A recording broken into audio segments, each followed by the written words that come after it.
Welcome to the Beachwood Business Compass Podcast, created by the City of Beachwood's Office of Economic Development with entrepreneurs and small businesses in mind. I'm Kathy Biederman, Economic Development Director here for the City of Beachwood. At the Beachwood Business Compass Podcast, our mission is simple: to be able to bring content to local businesses with tools, insights, and opportunities that they need to thrive. By sharing success stories, offering expert advice, and spotlighting community resources, we aim to empower Beachwood businesses to achieve growth, overcome challenges, and unlock new possibilities. I'm excited to be hosting this discussion today on the AI Summit that's coming up here in the fall. I keep hearing that upwards of 75% of small businesses today are exploring AI's use to support profitability. But what are those practical ways? And I believe the AI Summit is going to help answer some of those questions. I'm joined today by David Lapierre, Executive Director of the Chamber of Commerce, and Charles Dahl, Dean of Computer Sciences at Tri-Seas Community College, who are going to share some details on the AI Summit designed to bring about some awareness to local businesses. Good morning. How are you both? We're well, Kathy. How are you? Good. Thank you for joining today. Thank you for inviting us. Absolutely. So the AI Summit, we've been talking a little bit about it. A lot of discussion revolving around AI. Would you like to just talk a little bit about the summit and tell us, some of what you envisioned with this? Yeah, I can do that. Thank you. So the summit came about through a number of conversations. Actually, you and I probably had several of them. Mm-hmm. And the idea behind the summit was to expose some of the AI platforms that are out there today for small to medium-sized business. So the Chamber of Commerce typically is made up of businesses that are anywhere from sole proprietorship, so one person, up to maybe 100 or 200 people. That's typically the sweet spot for a Chamber of Commerce. And a lot of those companies probably don't have the infrastructure, the time, the resources, or money to really dig into AI the way that they really want to, probably. Mm-hmm. So the idea was to put a summit together, bring some of the local experts that we have in, basically Northern Ohio, bring them into a spot where we can invite our chamber members in, we invite these subject matter experts in, and then put them together and let them talk a little bit about AI. What is AI? How can it help your business? And where do we go find it? Where do we get it? Mm-hmm. And questions like that. So that's really what the whole idea behind the summit was, to network basically our members, or even members of the Beachwood and greater surrounding communities, with the AI network that's here, already established here in Northeast Ohio. Yeah, and there really is so much transforming in technology, and Beachwood really has this emerging industry of technology-based companies that are here today. Sure. And the knowledge, that those technology companies have, and the ability to introduce some of these platforms for small business is really, I think, opportunistic. With those technology changes, maybe one of you could talk a little bit about what are you seeing out there today, especially from a college perspective. The change is happening. It's unprecedented. Mm-hmm. I mean, I could tell you something today and tomorrow it could change. But what's exciting for business, especially a small business, is the ability to use this technology to control costs. It's not all bad. Mm-hmm. There are a lot of great things out there. We have new companies coming to town. And there's a lot of features in AI that can really help a business. Cost control, for example. Maybe do media content, help them with marketing. A lot of ways you can scale and keep control of cost and still be able to understand what you're doing.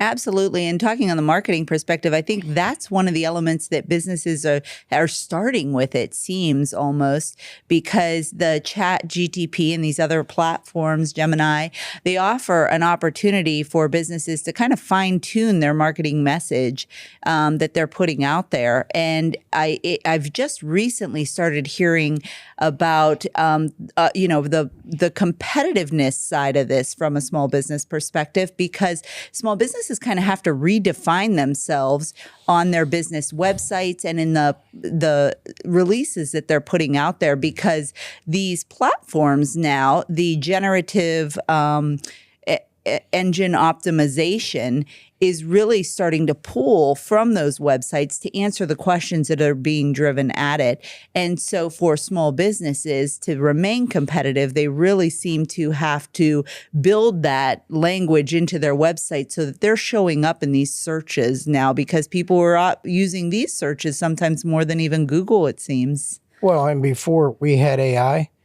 we had Google Analytics. Mm-hmm. But that's something I have to go in and make a decision, look at the data, and there's other analytic programs out there. With AI merged in with predictive analytics, I can actually make immediate decisions if I allow my AI engine to manage my website. So let's say someone is not getting to where they need to get to on my website. Mm-hmm. Or, the general rule is 2 clicks. I'm out there in 2 clicks. I'm probably not capturing my customer. Putting the right AI engines together, you can make automatic corrections. So you're looking at the data. You're not waiting a day or two to correct. You're correcting, checking, correcting. It's the Deming cycle that works automatically then. Yeah, and some of the, you mentioned it earlier, but content creation is really a big deal. And using ChatGPT or Perplexity or some of the other ones are really important. But, even some of the basic customer service applications can use AI.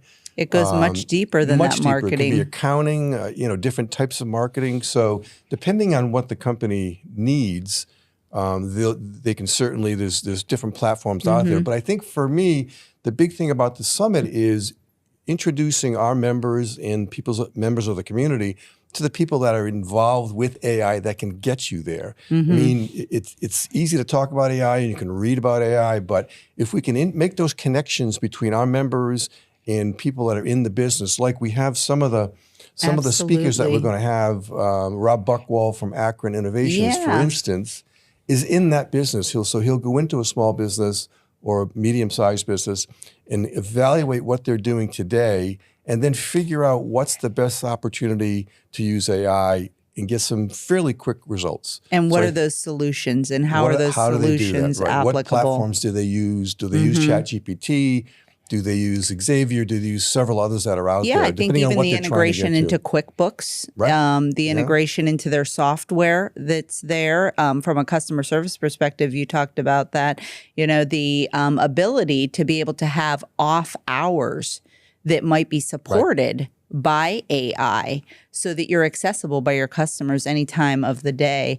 And speaking of the speakers that you have an incredible lineup. The keynote speaker, Chris Berry, coming from Ohio X, has been instrumental in bringing these technology-based companies together across the state of Ohio. And I was actually had the privilege of going down to his annual summit this year in May. And companies at that time in May of this year were still talking about how they're looking, exploring, trying to identify ways. And these are big companies and small companies and everybody. And now I think here we are in the fall already, and you're seeing several applications and integration now of that. So like you had said, Charles, it really is, revolving and starting to snowball in some regards. But Chris Berry, a dynamic speaker, he's going to be there and sharing some information just in general about what's transpiring across Ohio and what he's seeing from his perspective. And then who are some of the other panelists that you have coming on? Yeah, so I mentioned Rob Buckwall from Akron Innovations. And again, he's in the business of going into a company and evaluating what they need and what's the best application that can, impact their business right away. Another one we have is a company called Moreland Connect out of Twinsburg, and Jeff Kavlik is the CEO there, and he's going to put on a presentation. And actually, I'm hearing he's actually going to build a quick website for people, or he's going to show people how quickly you can establish a website and bring in some of these AI agents that we're talking about, the agentic agents. So those are two of the key speakers, Rob Buckwall from Akron Innovations and Jeff Keflak from Moreland Connect. But in addition to that, we also have probably 20 or 25 vendor companies that are going to be out in the lobby. And so anybody that attends the summit will be able to go out into the lobby and meet, again, maybe 20 different companies that are in the business or in the AI tech business, and they'll have tables there, resource tables there. And so the people that attend will be able to interact with those folks too. So that's kind of important. And that is important. I think from a small business perspective, to be able to know who those Right. people are here in the community that you can go to when you're looking for that solution is Right. key. And those vendor tables, I'm sure, will have an opportunity to kind of demonstrate what they have Correct. in terms of services as well that can support that integration. And one more thing, Kathy, too. So we're going to finish up the summit with a panel discussion, again, by several local folks. And Jessica Columbi from Tri-C is going to be the moderator for the panel. And that panel is going to take a little bit different tact in that they're going to focus on the future of work. Meaning, what does work look like in the future, and what skills do the employees are going to need? And maybe Chuck, maybe you can talk about that too, because I know you're in that sort of that field. So. Well, sure, yeah. It's a skill set that revolves around prompts. Everyone in IAI talks about prompts, prompt engineering. But the other thing we're seeing on this too, some of the newer jobs in AI are not what you might expect. They're going to be in AI governance. Because you might not need somebody to program, but you might need someone to check the content coming out. For example, we have a faculty member using a lot of AI to regenerate content for his class. But as he told us at a demo, he's got to go check the content to make sure it's right. AI is not perfect because, as you mentioned, the generative aspect, that means it's generating, that's pulling from somewhere, not creating. So you still need people to check. So the newer jobs are going to be, doing the right prompt to get a faster response so you're not wasting time to get the correct response, having ways to check what you're doing, and then knowing how to act on what you get. So I think it's going to be a different mindset through a lot of that. One of the things we're trying to do on that, we're trying to get ahead of that too, because no one's really talking about governance, ethics, and compliance right now. So we have a new institute we're putting together called the Cyber AI Futures Institute. And one of those areas is going to be AI governance. Try to bring some of the law firms together that are on top of this right now in Cleveland and bring business together to get ahead rather than have to figure out how we catch up as this thing starts to expand even more than it already has. Absolutely. And I know just kind of working through a couple elements on my own, the legal side of things comes up as well, in pertaining to that governance. And I think you have a representative, don't you, that's going to be there to talk a little bit from a legal perspective? Yeah, one of our panelists is a guy named Al Cower, who's an attorney, and he's been working with the AI for the last several years. So he's got some really interesting insights as to what's happening with the law and how that's all going to play out. And again, I think this is all so new that there are a lot that's not even being discussed yet. So things are going to fall out as time goes on. But I think the law is one of them that's going to be a really, really important subject. Yeah. And we saw it even this week, I think, where there was a settlement between the writers and Google or somebody, one of them, talking about how, if you're stealing content, not stealing, if you're borrowing content from these writers, that they want to get paid for that too. Attribution. They want to get paid for that. And how's that all going to roll out? So there was, I think, a multi-billion-dollar settlement, I think, this week on that. So as time goes on, opportunities like that will present themselves. And also, just want to make one quick comment on what you said too, because content creation or even prompt engineering you mentioned is really key, because the system will spit out only what as good of a question as you put in, and the more you can feed it, the better your answer is going to be. Correct? That's a great point, because folks that aren't familiar with AI, they think it's thinking, it's doing everything for you. It's only as good as what you put in. Right. Since it's still generative, we're still in early phases, and it's actually been around since 1955. A lot of folks don't realize that. But as long as it has to generate, we have things in AI, you may have heard, David, hallucinations. Hallucinations, yeah. It's a big issue. And one of the biggest problems with early AI, I couldn't tell you if it's true, but there's a story with law firms of an attorney that got disbarred because they used AI. AI knew it needed citations for this opinion. It wrote citations in the format that it was supposed to write them in, but they never existed. AI knew that from its generative aspect that it needed to generate a reference, but it didn't have the human value component that says, I actually have to research to find that, to put that, it has to exist. And this is the gap, and this is why people are so important. AI, a lot of folks in town, you'll hear them say AI won't replace people, but people that don't know how to use AI will be replaced. So this isn't something that's going to It'll disrupt lots of things. Computers disrupted, right? When I was coming up in college, Right. there's always a disruption. There's going to be some great benefits out of this. I'm not sure. I was just downtown for the Well Lincoln Jory ribbon cutting the other night. Jory's coming in with their financial AI software to work with hospitals and things like that. And it's very secure. Why can't small business use things like that for their finances to root out maybe inconsistencies in purchasing? Yeah. And I do think, some of those industries that are kind of on the cutting edge of what is transpiring in AI have the opportunity to engage with small businesses and help understand how the, implementation of that on their end may make sense. And Chuck, the narrative ways. too now is talking about not replacing AI, but using AI as a tool. So getting the people that you do have, make them more efficient and use AI as a tool to do your job. Is that kind of that's sum things up? perfect. I was talking with a gentleman downtown. For his company, he looks at tons of contracts, right? A couple hundred contracts a week. Right. He trained Microsoft Copilot to review the contracts. So he looks at what Copilot generates and says, you might want to look at this, you might want to check that, this is an error. The time he saved, convert that to dollars. Time is money. He's been able to be more efficient, and he still gets the same amount of work done, but he gets it done in a more efficient way and has most likely caught a few things he may have missed before. Can you comment real quick about ChatGPT 5 is out now, and maybe getting off topic a little bit, but I just want to ask Chuck. ChatGPT 5 is out there now, and it's supposed to be thinking deeper or taking more time and giving it a little more of a concrete response. Can you comment on that? Or Everyone's talking about ChatGPT 5 right now. Right. In fact, one of your panelists, you might want to check with Rocco on that when he comes up for the summit. Okay. He's built a couple classes for us, and that's what they're based on. But what GPT-5 has done, it's corrected some of the hallucinations they used to get in the earlier stuff. Right.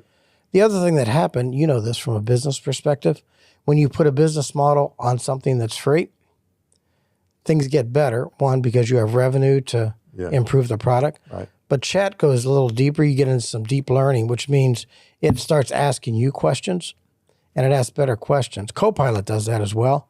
So when I do proposals in Copilot, it'll give me 3 questions with everything. Do you want me to do this? Do you want me to do that? Can I dig into this? And you can keep going and going and going. That's probably not the best example, but that's one way of talking through deep thinking and deep learning on that. Yeah. It drives you down deeper. Chat is also partnering in with Copilot on some things. I have both on my phone. So when I'll be driving, if I need information, I might ask Siri to give me information. And it'll say, wait a minute, I'm going to have to go to chat to get that for you. So it'll do that. Yeah. Yeah. Wow. Interesting. Very Crazy. cool. And so now this is open to all. Registration is through the Chamber's website. Correct. And who should attend this? Who is this geared towards? That's a great question, Kathy. I mean, to me, business owners for sure, decision makers, key managers would be cool, and then even some of the key employees that are actually using that or have access to different AIs. So anybody that's in a company that's doing any kind of work that's repetitive might be interested in coming. And by the way, I want to mention this earlier, and I think we kind of skipped over this, but it's the Beachwood Chamber of Commerce and the Solon Chamber of Commerce combined. So it's a combo, 2 chambers that are getting involved to do this. So we're working with Solon, which is good. I think again, anybody that has the opportunity to work with AI at their job today would have an interest in coming. So again, it's October the 23rd. It's at Tri-C East Campus. You can go to the Beachwood Chamber of Commerce website and register right online. The cost for a chamber member is $25. The cost for a non-member is $35. It's going to run from 8 in the morning till 12 noon. So we only want to keep people for a half a day. Didn't want to keep them there for the whole day. And again, we hope you can come and enjoy what we've put together.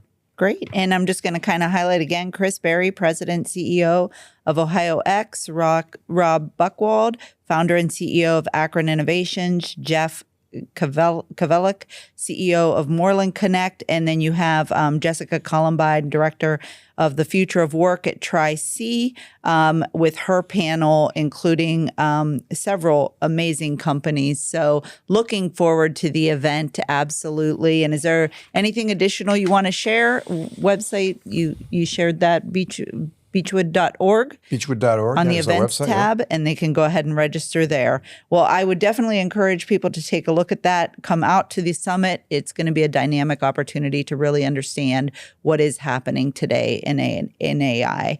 Thank you for listening to the Beachwood Business Compass podcast. Stay tuned for our next episode discussing another upcoming summit, the Female Entrepreneurship Summit, that's coming up this fall with guest speaker Renee DeLuca Dolan, president of Contempo Design and Communications. And take a look at our website at Beachwood One Stop Resource Center, where you can find more information and additional resources to support your growth here within the city of Beachwood.